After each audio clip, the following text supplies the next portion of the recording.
Now let's imagine New Zealand as a room like this with 4 or 5 different doors, and you have the possibility to be able to enter New Zealand through any one of these doors.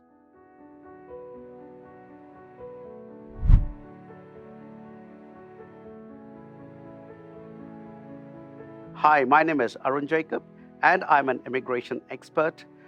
Along with my team, I assist and work with a lot of young people and also young people who have this desire to go overseas. I must tell you, in the immigration process, money and time are two opposing factors. If you have money, you can reduce the time and the complexity it's going to take for you to come into New Zealand or any other country for that matter. Or if you don't have the money, well, you will definitely need to stretch out the amount of time it's going to take for you to call this beautiful country called New Zealand or Aotearoa your home. Door number 1 is called the investment door. So if somebody who can come out with $10 million of an investment into New Zealand, trust me, this door will open very quickly. And also the complexity and the number of things that you need to do to be able to get into New Zealand also become lesser, because obviously it's an advantage to all of us here in New Zealand that somebody is willing to invest 10 million of their hard-earned and legal money into our system and into our economy. So obviously we're gonna bring the time down and open that door rather quickly. Of course, goes without saying, irrespective of whichever door you're trying to open into New Zealand, good health and good character are absolutely sacrosanct, and you will need to tick off both these boxes before you can even begin to knock on any one of these doors. Now, coming down to door number 2. So obviously now the money is coming down as you're moving from door to door. So for door number 2, you only require $3 million, and this is called the investor 2 category. Right, but then like I told you, because the money has come down, the time and the complexity is going to go up. Now, assuming you do not have the 10 million or the 3 million. So obviously you've knocked on the first 2 doors, and now you're going to walk around the rest of the, the perimeter of this room and knock on the 3rd door. And like I said, again, there is money involved. The 3rd door is called the entrepreneur visa. So as an investor, there is no need for you to set up any kind of a business. But then there is a 3rd door called the entrepreneur visa, where you can seek to enter New Zealand as a business person who's got a certain amount of investment, which is again in the hundreds of thousands, but not in the millions. So you could potentially still knock on this door and enter. But because now the money that is required to be invested has dropped down quite significantly, the time is also going to go up quite significantly. And also the complexity of the process is also going to go up quite significantly.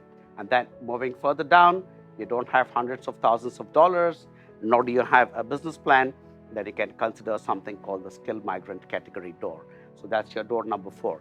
So the money involved for the skilled migrant category will not be more than 15 or 20,000 New Zealand dollars. So as you can see, it has now come down significantly from door 1, which was 10 million. And as you kept passing each door, now it is only down to 15 or 20,000 dollars. But the time and the complexity is certainly going to increase. And then finally, if you are also not able to make it through the process called the skilled migrant category, you can knock on the last door, which is called the study and settle pathway. This is quite a clever door that was introduced by the government of New Zealand because it not only helps us and our institutions and our economy, because international students bring in a significant amount of revenue for us, but then it's also very useful for young students who are not married, which means by and large they are not likely to qualify for the skilled migrant category. So they still have an opportunity to come into New Zealand and pick up world-class education from one of our fantastic institutions.